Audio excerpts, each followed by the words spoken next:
कि गुनाहों की वजह से हमारा मन नापाक हो चुका है, हमारा वजूद नापाक हो चुका है, हम इसे पाक करें। हम तो कपड़ों की पाकी की फ़िक्र करते हैं, हम तो बदन की पाकी की फ़िक्र करते हैं, लेकिन ए रसूल आज़म सल्लल्लाहु अलैहि वसल्लम के दीवानों, अपने वजूद को गुनाहों के धब्बों से पाक करो। ये गुनाहों के धब्बे वो धब्बे हैं जिसकी वजह से इंसान का दिल सियाह हो जाता है और इंसान के जिस्म से सुकून रुखसत हो जाया करता है।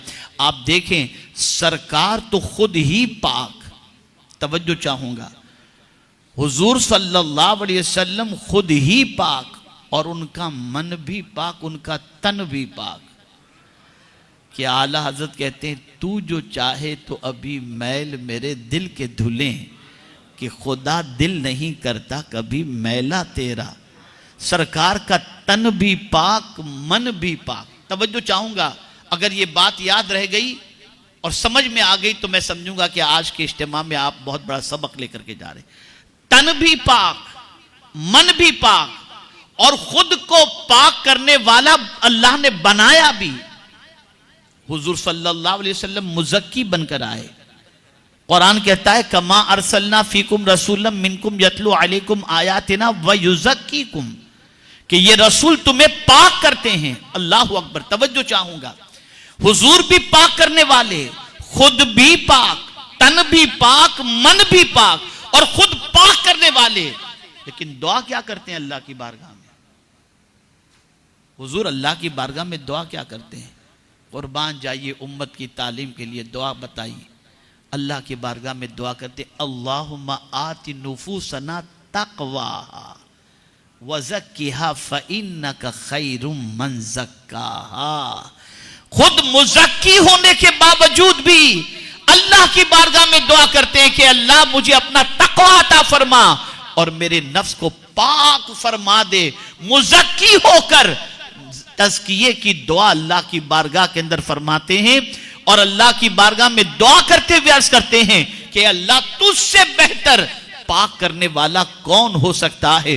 वो जो खुद पाक करने वाले आए फिर भी पाकी की दुआ करते हैं और हमारा मन भी नापाक, हमारा तन भी नापाक, हमारा कपड़ा भी नापाक, लेकिन कभी हम पाक होने की दुआ अल्लाह की बारगाह में करते भी नहीं और पाक रहने की फिक्र भी नहीं करते। बल्कि बाज जालिम तो ऐसे नौजवान मिलेंगे कि अगर उनसे कहा जाए नमाज पढ़ लो, हम नापाक हैं, हम नापाक। मन को पाक करो और तन को पाक करो। गुनाहों से अपने आप को बचाओ, गुनाहों से अपने आप को बचाओ। अगर कामयाब होना चाहते हो तो गुनाहों के धब्बे जिस्म पर न लगें, गुनाहों की मोहब्बत दिल में पैदा न होने दो। मेरे प्यारे आका सल्लल्लाहु ताला अलैहि वसल्लम के प्यारे दीवानों, इसी के साथ साथ जिसने मासियत के अंदर अपने वजूद को घेर लिया, छुपा लिया, कुरान कहता है कि वो खसारे के अंदर है। तो हम नाकाम इसलिए हैं कि हमारे वजूद को गुनाह घेरे हुए है। हमारे वजूद की पोजीशन ऐसी है कि हम जहां बैठते हैं वहां भी गुनाह, जहां जाते हैं वो भी गुनाह के मराकिज और जिंदगी भी गुजरती है तो गुनाहों के अंदर, जिसकी वजह से हम नाकाम हैं। अगर कामयाब होना है तो आज तक जिंदगी में जो गुनाह हुए हैं उससे अल्लाह की बारगाह में सच्चे दिल से तौबा भी करनी चाहिए और साथ ही साथ अपने मन को पाक करने की कोशिश करनी चाहिए। मेरे प्यारे आका सल्लल्लाहु अलैहि वसल्लम के प्यारे दीवानों, यहाँ से कामयाबी का एक अजीम तसव्वुर हमारे सामने आया और वो तसव्वुर ये है कि ये जितनी मादी चीज़ें हैं, इन चीज़ों को हम कामयाबी का जरिया जो समझते हैं, हकीकत में वो चीज़ें कामयाबी के जरिया नहीं है। हकीकत में कामयाबी वो है कि इंसान अपने मन को पाक कर ले, इंसान अल्लाह अज़्ज़ व जल्ल की बंदगी खुशू और खुजू के साथ करे और फिर उसके बाद अगर कुछ न भी हो दुनिया की चीज़ें, तब भी अल्लाह के नज़दीक वो कामयाब है। अब यहाँ पर एक बात अर्ज करके मैं अपनी गुफ्तगू ख़त्म करता हूँ। शायद कि ये बात आपको याद भी रहेगी और आइंदा से आपकी सोच में एक तब्दीली भी पैदा होगी और वो सोच ये है, हर इंसान चाहता है मुझे इज्जत मिले। और तवज्जो चाहूँगा, कौन इज्जत करे? मालदार इज्जत करें, सरमाएदार इज्जत करें, तख्तो ताज वाले इज्जत करें।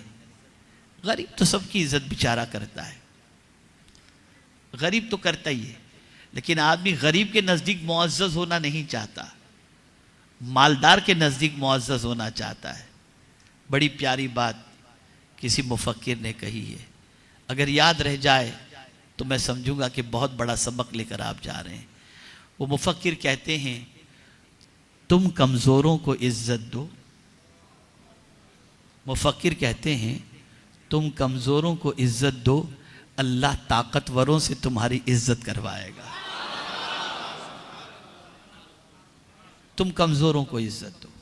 जो सेठ हैं वो गरीबों को और नौकरों को इज्जत देना शुरू करें, जो मालदार हैं वो गरीबों को सलाम करना शुरू करें। फिर आप देखिए आपकी ज़िंदगी में कितनी तब्दीली पैदा होती है, फिर आपको कितना सुकून नसीब होता है। सोच थोड़ी सी बदलो। और जब मैं मदीने के ताजदार सल्लल्लाहु अलैहि वसल्लम की हयात तैयबा को देखता हूँ तो अक्ल दंग रह जाती है कि सरकार सल्लल्लाहु ताला अलैहि वसल्लम फरमाते हैं, इबगूनी फी दुआफाइकुम, मेरे ग़ुलामों मुझे तलाश करना हो तो मुआशरे में तुम में जो कमज़ोर है ना, उन कमज़ोरों में मुझे तलाश करो, कमज़ोरों में मुझे तलाश करो। आप अंदाज़ा लगाएं मेरे प्यारे आका सल्लल्लाहु ताला अलैहि वसल्लम के प्यारे दीवानों, अर्ज करने का मंशा ये है कि ये बात जहन के अंदर बिठा लो, नमाज में खुशी और खुजू इख्तियार करो, फुजुल कामों से अपना रिश्ता तोड़ दो और इसी के साथ साथ अल्लाह और उसके रसूल जल्ल जलालहू व सल्लल्लाहु अलैहि वसल्लम की इताअत करो। इंशाअल्लाह लज़ीम रब्बे क़दीर कामयाबी अता फरमाएगा। माल हो या न हो, सरमाया हो या न हो, मैं ये नहीं कहता कि आप माल न कमाओ, लेकिन माल के बाद अगर आपके पास सुकून नहीं है तो उसकी सबसे बड़ी वजह यह होती है कि आपने अल्लाह और उसके रसूल की इताअत से रूगर्दानी कर ली। लेकिन माल के साथ साथ अगर आप कामयाबी चाहते हैं और सुकून चाहते हैं तो अल्लाह की भी इताअत करें, अल्लाह के रसूल सल्लल्लाहु ताला अलैहि वसल्लम की इताअत करें और अपना वक्त ज़ाय करने से, बर्बाद करने से अपने आप को रोकें कि क़यामत में अल्लाह अज़्ज़ व जल वक्त के बारे में भी सवाल पूछेगा कि बंदे तूने अपना वक्त, अपनी उम्र किस काम के अंदर खर्च की। इसका ख्याल रखें और अल्लाह की बारगाह में हमेशा दुआ करें कि अल्लाह ताला हम सब के नफ्स को पाक फरमाए और परवरदिगार से बेहतर पाक करने वाला कौन है। और हमारे दिलों पर गुनाहों के धब्बे जो लग चुके हैं तो हमें चाहिए कि हम अल्लाह अज़्ज़ व जल्ल के प्यारे हबीब सल्लल्लाहु अलैहि वसल्लम की दुआ को अपनाते हुए अल्लाह की बारगाह में दुआ करते रहें। अल्लाहुम्मा आति नुफूसना तक़वाहा व ज़क्किहा फ़इन्नका खैरुम मन ज़क्काहा अंत वलियुहा व मौलाहा अंत वलिय्यी फ़िद दुनिया वल आखिरा तवफ़्फ़ना मुस्लिमन व अलहिक़ना बिस्सालिहीन। और एक ख़ास बात और मैं आपको बता दूँ, जब कभी फुज़ुल काम के लिए तबीयत चाहे तो उससे बचें कैसे, उसका नुस्खा भी बता दूं। फुजुल काम के लिए तबीयत चाहे तो उससे बचें कैसे, कोई नुस्खा भी तो होना चाहिए ना। अब उसको एक मिसाल के ज़रिए समझाऊं। मस्जिद के अंदर एक बंदा पहुंचा और मस्जिद की चटाई टूटी हुई थी, चटाई टूटी हुई थी। अब वो बंदा जो मस्जिद में पहुंचा वो टूटी हुई चटाई से खेलना उसने शुरू कर दिया। एक मौलाना साहब ने देखा कि ये बच्चा टूटी हुई चटाई से खेलकर चटाई को और तोड़ रहा है। ये बेटा ये मत करो, ऐसा नहीं करना चाहिए, मस्जिद की चटाई का नुकसान होता है। वो सुना, छोड़ दिया। जैसे मौलाना साहब वहाँ गए फिर उसकी उंगलियों में हरकत शुरू हो गई, फिर वही करने लगा। तो अब छोड़ा तो नहीं वो, तो अब करना क्या चाहिए? करना ये चाहिए कि ये टूटी हुई चटाई से जो खेल रहा था उसके हाथ में तस्बीह दे दो। करना तो है ना उसे कुछ भी, अब कुछ करने को सही करने को नहीं होगा तो गलत करेगा, और गलत की जगह पर सही करने के लिए आपने तस्बीह दे दी तो अब वो चटाई से खेलने की बजाय तस्बीह पर दुरूद शरीफ पढ़ेगा। तो फुजुल कामों से बचने का बेहतरीन तरीका ये है कि अपने आप को अच्छे कामों में लगा दो, अपने आप को अच्छे कामों में लगा दो। जब कभी ये ख्याल आए कि चलो ये देखकर टाइम पास करें, तो फ़ौरन ये तसव्वुर जमा लें, अगर इतनी देर में दुरूद पढ़ूंगा तो हुजूर से भी करीब हो जाऊंगा और मन भी पाक हो जाएगा।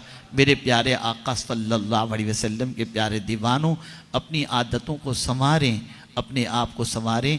और वो कामयाब लोग जिनकी दुनिया की ज़िंदगी भी कामयाब थी और दुनिया से जाने के बाद भी वो कामयाब तसव्वुर किए जाते हैं, माने जाते हैं, उनके नक्शे कदम पर चलने का जज्बा पैदा होता है।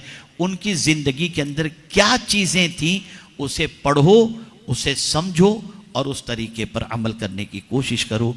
अल्लाह रब्बुल इज़्ज़त जल्ल जलालहू आक़ाए करीम रऊफ़ रहीम अलैहि तहिय्यत व तस्लीम के सदक़ो तुफ़ैल मुझे आपको सबको अल्लाह और उसके रसूल के इरशादात पर अमल की तौफ़ीक़ अता फ़रमाए, गुनाहों से बचने की तौफ़ीक़ अता फ़रमाए।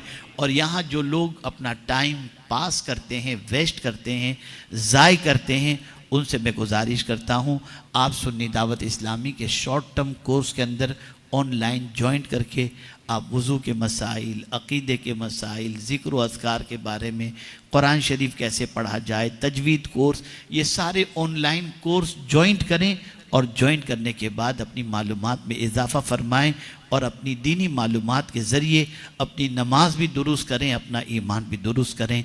अल्लाह रब्बुल इज़्ज़त हम सबको बुराइयों से बचने की तौफ़ीक़ अता फ़रमाए और नेकियों पर अपनी ज़िंदगी को गुजारने की तौफ़ीक़ नसीब फ़रमाए।